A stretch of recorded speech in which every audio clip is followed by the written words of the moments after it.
And I'm going to do the USA banner star. Here's actually a photo of it. Okay, we had this in here last year, but I'm going to do another tutorial on it so you guys can see how super duper easy and fast this is. And I'm starting with some medium blue and a little bit of shading. And if you'll notice, this shading is going to kind of go over some of the words. And that's my intent so far at this point, is for that to be that way. And I'll tell you why here in a minute. So I'm going to do some medium blue around my banner. And the medium blue is just a kind of a way to set that banner off from the white and the red and white down here. So I hope you guys are doing good. It's a little bit rainy here, but the weather has cooled off. And for May, Monday was really hot. We worked outside and did a lot of stuff outside. I thought I was going to have a heart attack. It was so hot out there. And then today, it's been kind of cool. Had a little bit of a norther come through. So I started with my number 5 brilliant blue at the top, and then I base coated white down here at the bottom. And then you saw I just did some shading blue. So now I'm going to go ahead, put a little bit of water in here, and I'm going to make that heart red. You know what? That's the wrong red. Let me get the right red, y'all. I'm going to make my heart red and some red stripes on the bottom of my star. So let's do this. I've got a really big script liner brush, or you might want to call it a round brush. And that white underneath this red is going to be a little tricky, but it's the way it is, and we're going to have to deal with it. I'm going to have to put a lot of paint on there and let this dry, but that's okay. I want a red heart. Typically when I do a lot of patriotic, it's just your traditional red, white, and blue. So I'm putting some red on here on my heart, and then my USA is going to be in a dark blue. So I've got a lot of paint here on my heart, but I like the way that looks. And then I'm going to come down here and I'm going to make sure I have a lot of red on my stripes. So I'm going to start down here with a white stripe, and then I'm going to do a red stripe right here. So it's just your traditional red, white, and blue. And I'm going to hit that CNC line. Let's do it over here a little bit. Like so. There we go. Now, so I've got red, white, white, red, white, red right here. And you can tell my brush is almost too big to get in that small area. But that's okay. I'm going to kind of work with it as much as I can in here. And I'm going to just very lightly glide my brush over my paint. Because if I really take this brush and I hunker down and put a lot of pressure on there, you're going to see a lot of white underneath that red, and that's not my goal. My goal is to get a lot of red coverage. So I'm going to pick up my other smaller script liner, and I'm going to kind of hit the bottom of my cup, and I'm going to just paint USA.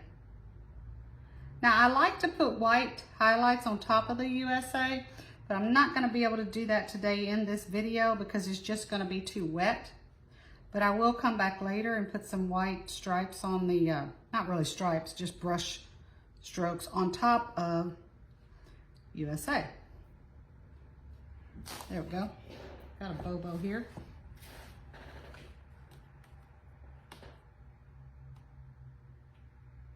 I'm kind of taking my brush and really putting a little bit of pressure on there, because it is a combination of the amount of paint and the amount of pressure. Those two characteristics together will decide how wide and how much paint you're going to get down.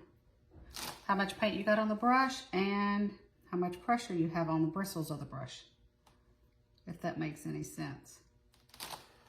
And we're going to keep here, going to do USA, almost got that part done. This piece is probably about 15 inches tall, and it's a really good staple for the yard when you're getting ready to do patriotic stuff. which really I leave this up all summer long, all the way till we get to Labor Day. From Memorial Day in May to Labor Day in September, you're good to go. All summer. That's generally what I do. And you can see it doesn't take a whole lot. Just follow those CNC lines and take your brush, put a lot of paint on there, and just try to paint.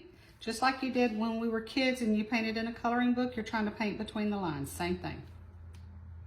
You mess up, don't worry about it. Wipe the paint off or let it dry and come back and paint on top of it. That's what I always do. Okay, so I'm going to do a little bit of an outline right here on that.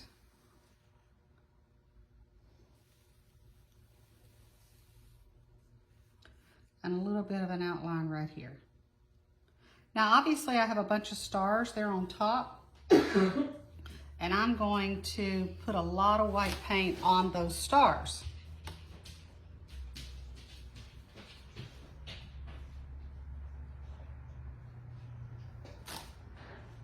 Okay. Now, while I have this next to me, I just washed out my brush and I'm going to put some shading red. And this is a kind of a real thick, so I need to put a little bit of water in it. In order for that shading red to do what I want it to do, it's going to have a certain amount of water. You almost want it the consistency of ink. If you've got it the consistency of water, that's too thin. So I put a little bit more in here. And pick my brush back up. All right, I'm going to start over here. And this paint is a little wet, so it's going to smear a little bit, but we're just going to act like it's not smearing. And then, of course, tomorrow, when all of this is dry, I will come in here and do a little bit of touching up, not a whole lot. And you can see that shading red just makes a good contrast. There we go. Y'all probably hear my dogs in the background. They're playing. Dogs are very spoiled around here. Okay, I have two little bobos right there, and I'm not going to worry about that. I'm going to let that dry. And what I'll do is I'll come back. I'm going to show you just so you can see it. It's probably not going to work right now because I've got too much paint on there. But instead of worrying about those little bobos, I just come back and put a little bit of white paint on them. And when all that dries, they'll recess and they'll be fine. So I'm going to spend some time on my stars. I have stars that have, there's a lot of stars in here. And to me, the trick to this is to start in the edge of the star or the corner. There's 5 corners on these stars. Start in the corner and work towards the middle. You need to put a lot of paint on there, and that will make sure you get a lot of white on that star, okay? And that's all there really is to it. Just do the same thing. Start in the corner. And you got 5 corners, come to the middle. And I'm kind of do it like that. And then you just go back in and blend a little bit, not really blend, but kind of match all that together. Make all those lines touch. But the CNC has done all the work for you in terms of star placement, in terms of how large the stars are or where you want them. And that's the cool thing about the blanks that we sell. The etching on the CNC on the MDO is not going to go away just because you cover it up with paint. But if you do it right, you really can't notice it when you get finished. It looks very complete and you've got a pattern. In the old days, we used to do everything by an overhead projector, and then we would lay that down and trace it on if it was a very complicated pattern. But the problem with tracing it on with graphite paper is that when you paint over it too much, you lose your pattern. But the etching on here, you're not going to lose because it's just deep enough that you can put paint on it, but you can still see it. Now, you probably have noticed I see some little white spots here that are kind of like where the bristles of my brush have dropped a little bitty speck of paint. I'm not worried about that. After this is dry, I'll come back. I'll take a little bit of brilliant blue, because that's what's on here is brilliant blue, the background. And I will cover up those little white specks with some brilliant blue paint, probably tomorrow. And that's all that really matters. So a lot of times when people are first learning to paint or they start out, anytime something happens that doesn't look right, they kind of get nervous and they stop. And honestly, that's probably the worst thing you can do. Rarely does anything turn out perfect. And I've been doing this for 30 years. But I just think the difference is I don't let that stop me. I just keep going. And I know I'm going to come back and fix those bobos later with a little bit of paint on top. So just talking with you guys, I have 1, 2, 3, 4, 5, 6 stars done. And I've got 7 to go. So it does take a little time and patience, but it's really just kind of like whenever, I don't know if I'm telling my age here, but when I was in Sunday school as a kid, one of the first things they always did was get us a coloring book. And y'all know I was just a coloring little child.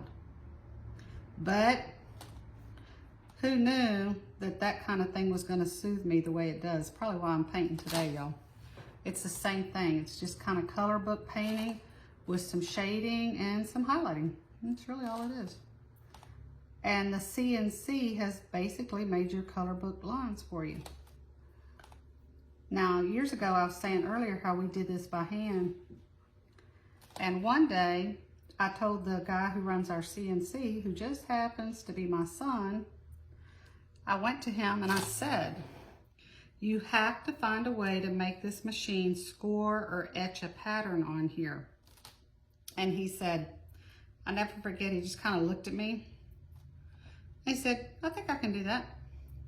He said, go draw the file for me, because back then we just drew the outside of the file, that perimeter, just this shape on the outside, that's all we drew. He said, go draw it, bring it to me. So we drew it, and then he basically just did it in, you do one pass with your perimeter cut all the way around, and you do another pass with another tool for your etching. And he was, whenever he brought that to us here at the shop, you would have thought we just solved world hunger at how excited everybody around here was. Because what that meant is that we could throw away all of our paper patterns, which we have.